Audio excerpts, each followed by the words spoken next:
Hello everyone, ব্যাংককের last ডেতে আমরা গেছিলাম সিটি থেকে একটু দূরে একটু অফবিট একটা প্লেস অ্যানসিয়ান সিটি দেখতে। আজকের ভিডিওতে থাকবে অ্যানসিয়ান সিটির ডিটেলস আর সাথে ব্যাংককের ফেমাস কিছু শপিং মার্কেটে কাটানো আমাদের মুহূর্ত।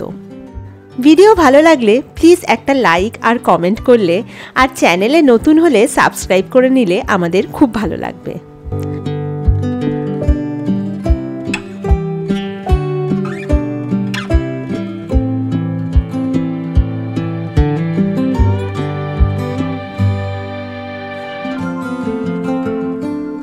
আজকে আমাদের নেক্সট ডে, মানে ডে 3 ইন ব্যাংকক। তো আমরা আজকে যাচ্ছি হচ্ছে অ্যানসিয়ান সিটি, যে ব্যাংককের একটু আউটস্কার্টে ওই জায়গাটাতে দেখতে। অ্যানসিয়ান সিটি নিয়েছি, একটা ক্লুক থেকে বুক করেছি, তো ওটা দেখতে যাচ্ছি। ওটার জন্য এখন যাচ্ছি হচ্ছে খেয়া বলে একটা, খেয়া এই নামের একটা মেট্রো স্টেশন আছে, বিটিএস স্টেশন। তো ওটায় যাবো, তারপর ওটা থেকে আর একটু দূরে যাচ্ছি। তো আমরা ফার্স্টে ভেবেছিলাম আজকে সাফারি ওয়ার্ল্ডের ট্যুরটা নেব, কিন্তু অ্যাকচুয়ালি বাচ্চা থাকে আমরা আগে থেকে বুক করিনি, আর জানতাম না। মানে কাল রাত্রিরে, মানে আজকের দিন হয়ে গেছে রাত 12টা-1টার সময় আমরা সার্চ করছিলাম, তো তখন দেখলাম যে সেম ডেতে ট্যুরগুলো ক্লুক বা ওটা কোথাওই হচ্ছে অ্যাভেলেবেল নেই, হয়তো এখন পিক সিজন বলে। তো সেজন্য সাফারি ওয়ার্ল্ডটা আর করলাম না। আর সাফারি ওয়ার্ল্ডটাতে আরও হেক্টিকও হয়ে যেত, বেশ ভালোই গরম আছে এখন ব্যাংককে। তো সেজন্য এটা আমরা নিজেদের টাইম মতো আসতে পারবো। আর ক্লুকের বাস নিলে তখন সাফারি ওয়ার্ল্ডের সেই টাইমেই যে আসতে হতো, এটা একটা ব্যাপার, আসা যাওয়াটা সেই টাইমেই হতো। তো দ্যাটস ওয়াই আমরা অ্যানসিয়ান সিটিটা নিয়েছি। এবার অ্যানসিয়ান সিটিতে কী কী দেখতে পাওয়া যায় দেখা যাক। আমাদের স্টেশন রাচাথাবি থেকে বিটিএস করে যাব এবার গ্রিন লাইনের একদম শেষ স্টেশন খেয়া। ডিস্টেন্স অনেকটা, সময় লাগবে প্রায় 1 ঘন্টারও বেশি। ট্রেনে এদিকে আস্তে আস্তে দেখলাম বাইরের ভিউটাও চেঞ্জ হয়ে যাচ্ছে। ব্যাংককের স্কাইস্ক্র্যাপার শেষ হয়ে এদিকে বেশ পুরনো শহর, যা বুঝলাম। আমরা এখনও হচ্ছে মেট্রোতে রয়েছে, আর এই খেয়া স্টেশনটা কিন্তু অনেক দূরে, প্রায় আমরা যেখানে আছি সিয়াম এরিয়াটা থেকে 1 ঘন্টারও বেশি ডিস্টেন্স। ওখানেই এখনো যাচ্ছি, এখন মোটামুটি কাছাকাছি এসে গেছি। ট্রেন পুরো প্রায় ফাঁকা।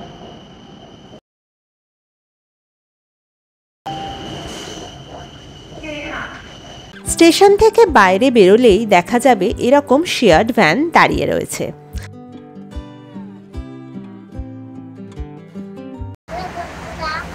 ট্রেনটা চলে গেল, এখন আমরা খেহা এসেছি অ্যানসিয়েন্ট সিটি দেখতে। আমরা যাব অ্যানসিয়ান সিটি মুয়াং বোরাং জিজ্ঞেস করতে, বলল যাবে, তাই উঠে পড়লাম। এই ভ্যানের ভাড়া পার হেড 10 ভাট, রাস্তা 10 মিনিট মতো। চাইলে ক্যাবও করা যেত, বাট ক্যাবের ভাড়া আরও অনেকটাই বেশি পড়তো, আর এদিকটা ব্যাংককের আউটস্কার্টস, তাই ক্যাবের ওয়েটিং টাইমও কিন্তু অনেকটাই বেশি। যাই হোক, এই ব্রিজটার আগে মেন রোডে ড্রপ করলো ওই ভ্যানটা আমাদের।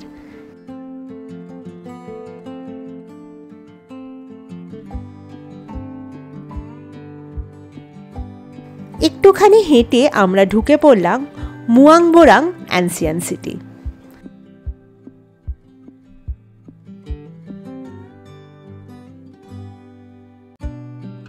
এই যে এখানে লেখা আছে, এটা ওয়ার্ল্ডের লার্জেস্ট প্রাইভেট আউটডোর মিউজিয়াম।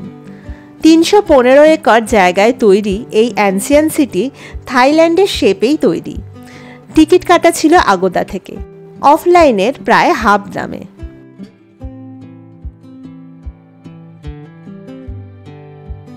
আমরা এখন অ্যানসিয়ান সিটি যেটা, ওখানে ঢুকে গেছি।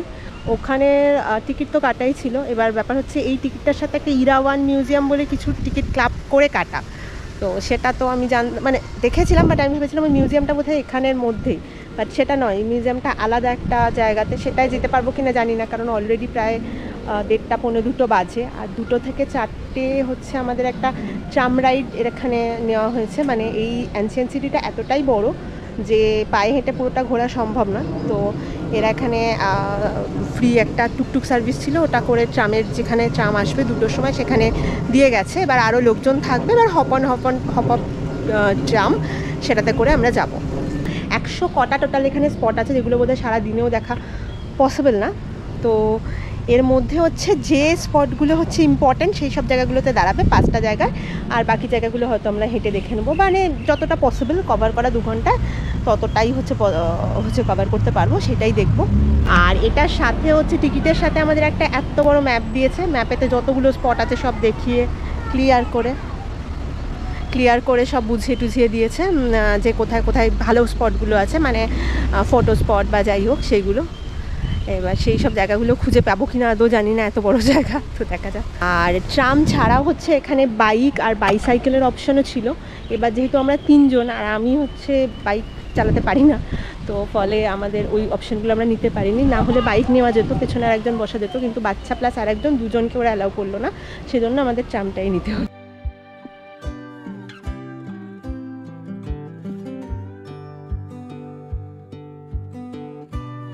ট্রাম ছাড়ার আগেই দেখে নিলাম এই ছোট্ট ঝর্ণাটা, দেন শুরু হলো ট্রাম রাইড। যাই হোক, এই থাই, হিন্দু, চাইনিজ কালচারের মিথোলজির মেলবন্ধনে তৈরি অ্যানসিয়ান সিটিতে মোটামুটি 3 টাইপের স্ট্রাকচার আছে।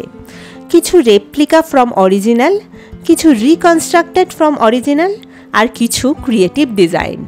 তবে ব্যাপারগুলোকে জাস্ট পাতি রেপ্লিকা ভাবলে কিন্তু ভুল করবেন। জায়গাটা আর স্ট্রাকচারগুলো খুবই সুন্দর আর 100% ফটোজেনিক আর ইনস্টাগ্রাম ওয়ার্দি যাকে বলে।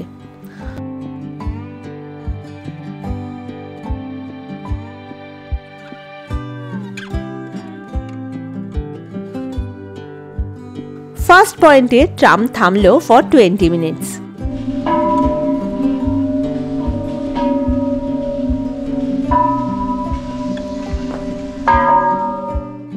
এটা থাইল্যান্ড কাম্বোডিয়ার বর্ডারে থাকা কোনো এক মন্দিরের রিকনস্ট্রাক্টেড ভার্সন। বড়ই সুন্দর। প্রচণ্ড রোদে একটু কষ্ট হচ্ছিল বটে, বাট ভেতরে ঢুকে মনটা জাস্ট জুড়িয়ে গেল আমাদের।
চারিদিকে বুদ্ধের নানা আকারের মূর্তি দিয়ে সাজানো। অ্যাম্বিয়েন্সটাই আলাদা, একটু বসতে ইচ্ছা করছিল শান্তিতে, বাট ওই যে 20 মিনিটের ট্রামে ব্যাক করতে হবে। ঘুরতে আর ছবি তুলতেই সময়টা চলে গেল।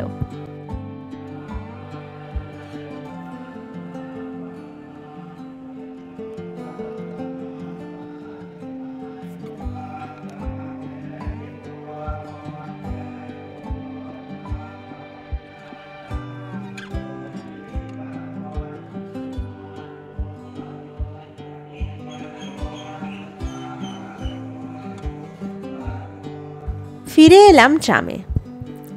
যেতে যেতে দেখলাম গ্র্যান্ড প্যালেসের রেপ্লিকা এটা।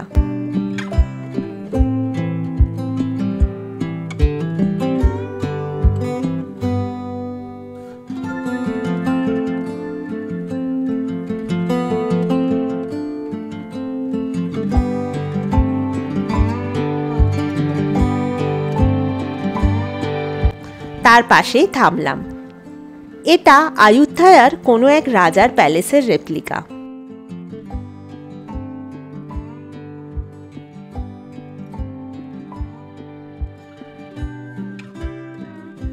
এগিয়ে চললাম।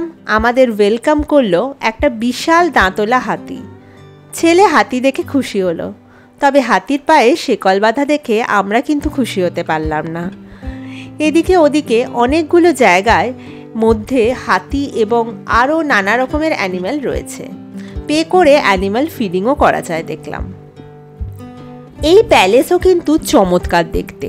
প্যালেসকে ব্যাকগ্রাউন্ডে রেখে অনেকগুলো ছবি টবি তুললাম আর ঘুরে বেড়ালাম চারপাশটা।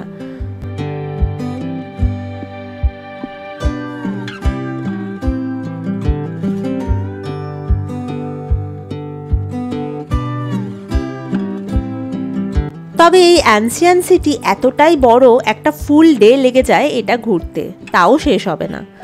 আমাদের তো অত টাইম নেই হাতে, তাই ইম্পর্টেন্ট কটা পয়েন্ট যা ট্র্যাম দেখাবে ওইটুকুই দেখতে পাবো। অনেকক্ষণের জন্য এলে সেলফ ড্রাইভ বাগি নিলে সবচেয়ে ভালো ঘোরা যাবে মনে হলো এখানে।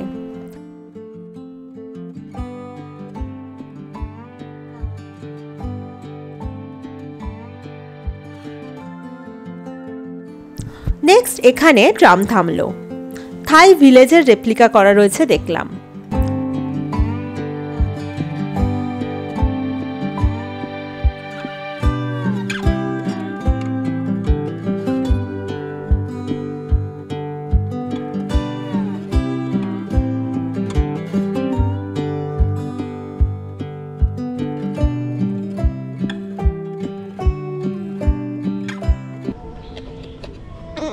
খুব মজা লাগছে। ও, সে তো লাগবে।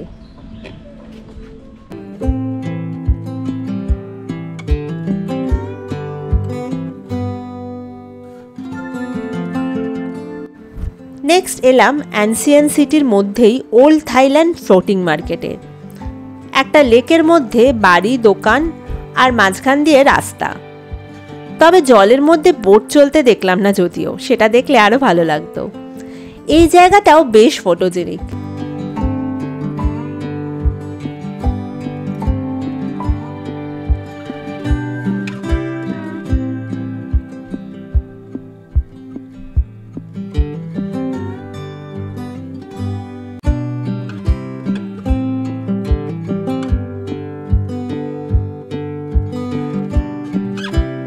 আরেকটু এগিয়ে দেখলাম আর একটা লেকের মধ্যে থাইল্যান্ডের ঐতিহ্যবাহী বিশাল লংটেল বোট রয়েছে।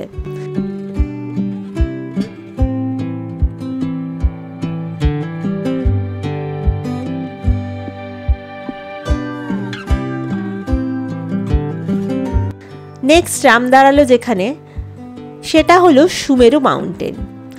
লেকের মাঝখানে একটা টেম্পলকে একটা বিশাল বড় মাছ আগলে রেখেছে যেন। এটা কিন্তু কোনো রেপ্লিকা নয়, এটা থাই মিথোলজির থেকে ইন্সপায়ার্ড হয়ে নতুনভাবে ক্রিয়েট করা। এই সুমেরু মাউন্টেনকে পিলার অফ দ্য ওয়ার্ল্ড আবার সেন্টার অফ দ্য ইউনিভার্স মনে করা হয় অ্যাকর্ডিং টু থাই কসমোলজি। আর এই বিশাল মাছ আনন্দা ঘিরে রেখেছে এই সুমেরু মাউন্টেন প্যালেসকে।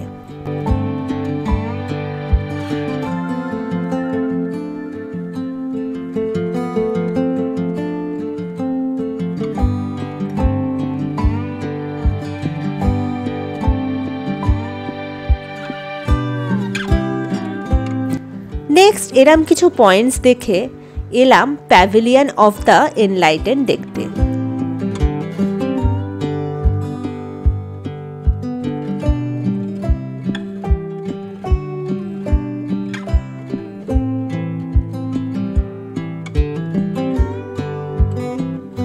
পাঁচশো জন জ্ঞানী মনক কিভাবে নির্বাণা অর্জন করেছিলেন আলাদা ব্যাকগ্রাউন্ডের হয়েও, সেই গল্প থেকে ইন্সপায়ার্ড হয়ে এটা বানানো হয়েছে। ভীষণ ভীষণ সুন্দর এই প্যাভিলিয়নটা। ইনস্টাগ্রামে অনেক রিলস দেখেছিলাম এই জায়গাটার। এখানে এসে দেখে তার চেয়েও ভালো লাগলো।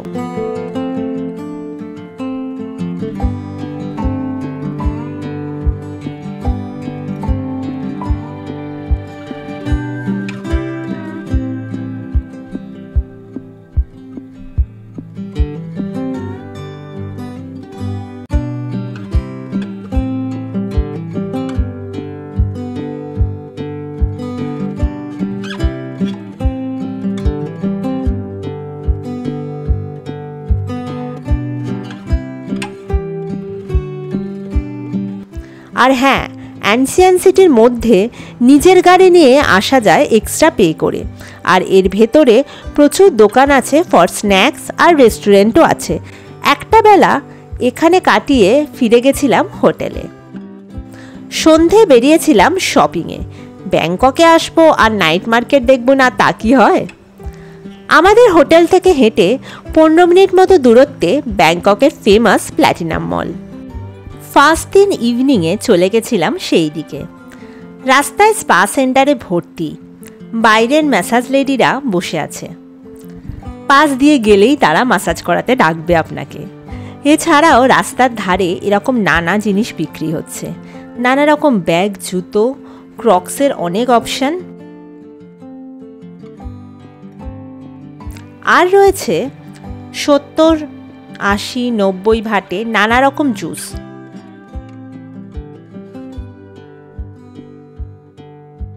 তার পাশেই রয়েছে সি ফুড, দেখে পছন্দ করে গ্রিল করে খাবার অপশন।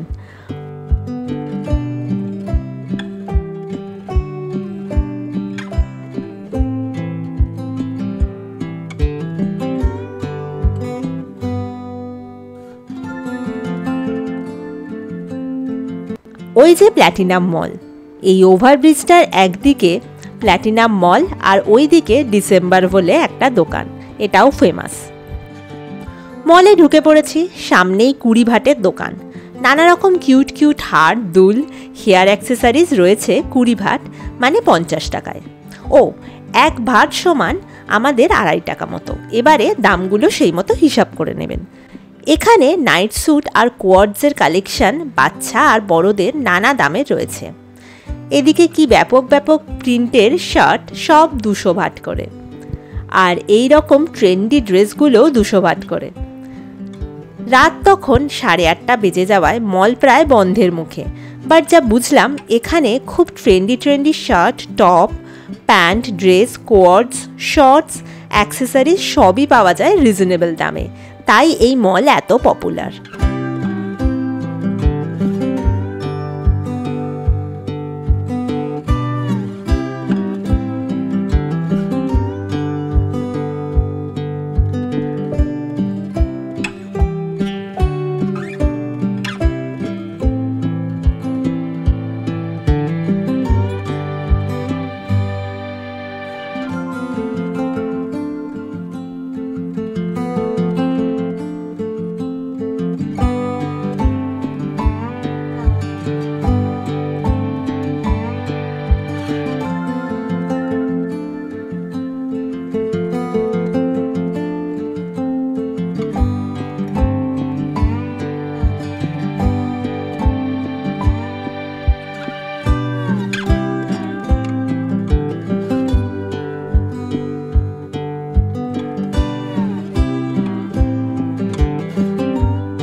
আর এই অ্যাক্সেসরিজের দোকানটা তো পুরো জুয়েলারি লাভারদের জন্য হেভেন। প্রচুর অপশন, রিজনেবল প্রাইস, হার দুলের ব্যাপক কালেকশন।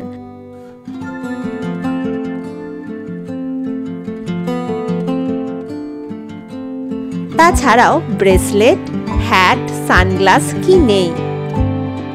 এখান থেকে আমি 20 ভাটের অনেকগুলো ইয়াররিংস নিয়েছি। প্ল্যাটিনাম মলে আরও অনেক ঘোরার ইচ্ছা ছিল, বাট মল বন্ধ হবার মুখে অগত্যা বেরিয়ে এলাম মলের ঠিক বাইরেই প্ল্যাটিনাম নাইট মার্কেটে। এখানেও শপিংয়ের অপশানের শেষ নেই। পুরো আমাদের গড়িয়াহাট বা স্প্ল্যানেড আর কি। ব্যাগ, জামা, ড্রেস, পালাজো, আবার তার পাশেই ফুড মার্কেটও। ম্যাঙ্গো স্টিকি রাইস, নানা রকম কাট ফ্রুটস, সাথেই ফ্রেশ জুস। আবার উল্টো দিকে চেয়ারে বসে চলছে লোকের খাওয়া দাওয়া।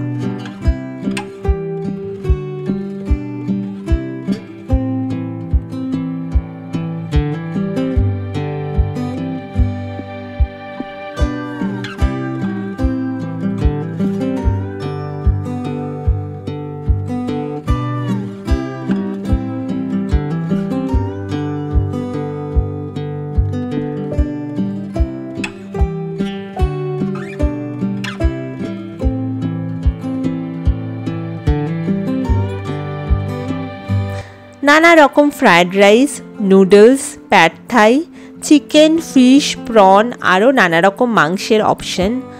আর হ্যাঁ, এখানে স্ট্রিট ফুড রাস্তায় বানানো হচ্ছে ঠিকই, কিন্তু যথেষ্ট হাইজিনিক ওয়েতে বানানো হচ্ছে। আমরা নিলাম থাইল্যান্ডের ফেমাস কোকোনাট আইসক্রিম, 80 বাট নিল। একটা নারকেলের মালায় আইসক্রিমের 3 স্কুপ আর সাথে ডাবের মালাইটা দিয়ে দিল। আর ছেলে নিল বেদানার জুস।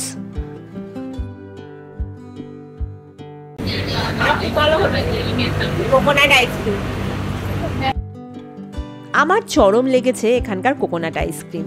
আমি পুরো ট্রিপে 4-5 বার খেয়েছি এটা।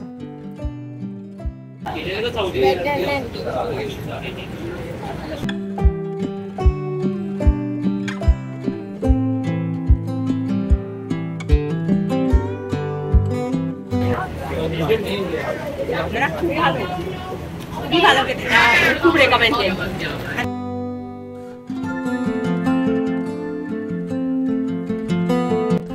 এখান থেকে প্যাড থাই কিনে এনে হোটেলে খেয়েছিলাম আমরা সেদিন, তার ভিডিও আছে আমার আগের পর্বে।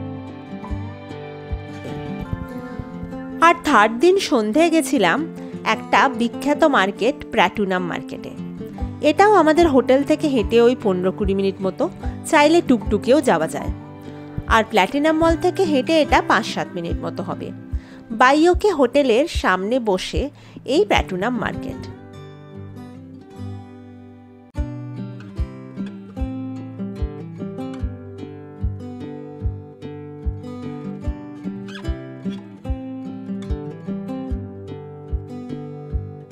চারদিকে খাওয়া দাওয়া, জামা কাপড়, ব্যাগ, জুতো, সানগ্লাস আরও হরেক রকমের জিনিসের বিশাল মেলা। তারই মাঝখান দিয়ে আবার রাস্তা, মানে পুরো আমাদের গড়িয়াহাট বা হাতিবাগান। এখানে দাম আরও একটু কম প্ল্যাটিনাম মলের তুলনায়, যেহেতু এটা মার্কেট, মল নয়।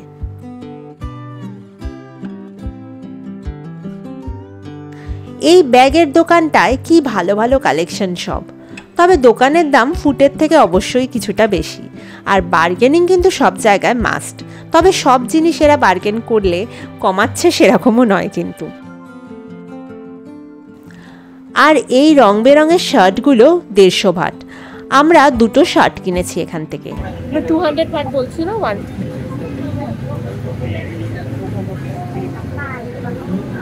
Cash only.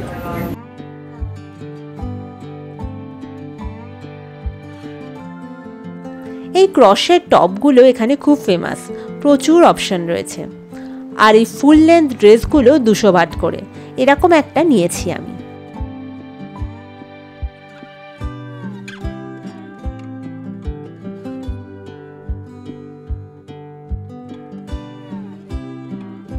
এদিকে ছিল বাচ্চাদের কিউট কিউট জামা। রিওর জন্য একটা সেট নিয়েছি 100 বাটে। আর এখানে ফ্রুটসের শেপে আর স্মেলের সোপ পাওয়া যায় 100 বাটে 3টে করে। বাকি সব জিনিস কলকাতায় পাওয়া গেলেও এটা কিন্তু এখানে বেশ ইউনিক, গিফটিং পারপাসে খুবই ভালো, আমিও কিনেছি এগুলো। এছাড়াও আমি ক্রসের একটা ব্যাগ, রিওর একটা ক্রক্স টাইপের আলো জ্বলা জুতো, বরের জন্য শর্টস এসব কিনেছিলাম।